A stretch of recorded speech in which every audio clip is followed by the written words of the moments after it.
Hi guys, welcome back to my channel. আজকে সকাল থেকে ব্যাক টু ব্যাক পেশেন্টস দেখেছি। তো ব্যাক টু ব্যাক পেশেন্টস দেখতে গিয়ে আমি আর ভিডিওই বানাতে পারিনি। তো এখনও এই চেম্বারের বাইরেই আছি। তো চেম্বার থেকে এখন বেরালাম।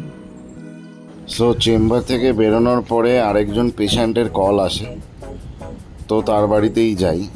ইনি প্যারালিসিস আছেন, বাট অ্যাটলিস্ট এটা ওনার মনে হচ্ছে যে উনি প্যারালিসিস, বাট উনি ক্লিনিক্যালি কোনো রকমের ওনার প্রবলেম নেই। সো ওনাকে ইএমএস দেওয়া হচ্ছে যাতে পায়ের মধ্যে ব্লাড ফ্লোটা আবার আনানো যায়। তারপরে আজকে ওনাকে দাঁড় করানো হবে, হাঁটানো হবে। সো সেইগুলোরই সব জোগাড় চলছে এখন, কারণ উনি পুরোপুরি ডিনায়ালে আছেন যে উনি ঠিক, ক্লিনিক্যালি উনি ঠিক, ওনার কোনো প্রবলেম নেই। সো ওনাকে এইটা জিনিসটা প্রুভ করার জন্য আমাদেরকে ওনাকে জোর করে আজকে দাঁড় করা হয়েছে। তো এর সাথে সাথে আরেকটা জিনিস রয়েছে যে উনি একটুখানি ওনার সাইকোলজিক্যাল ইস্যু আছে। সো আমাকে সাইকোলজিক্যাল পার্টটাকেও দেখে তারপরে ওনার ফিজিওলজিক্যাল পার্টটাতে মুভমেন্ট আনার চেষ্টা করতে হচ্ছে। সো এখানে আমি ইএমএসের ব্যবহার করি, তার সাথে সাথে সাইকোলজিক্যাল ম্যানিপুলেশন কয়েকটা করতে হয় যেগুলো আছে আমাদের সাবজেক্টে। তো সেগুলো করি, সেগুলো করার পরে উনি মাচ বেটার, উনি মানে হেঁটেছেন। সো এরকম আরও 10-12টা সেশন যদি ওনার হয়, উনি হাঁটতে লাগবে না।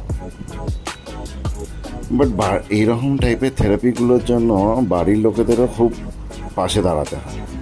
আমাদের এখানকার এইসব থেরাপির অত অ্যাওয়ারনেস নেই, অত গুরুত্ব দেওয়া হয় না।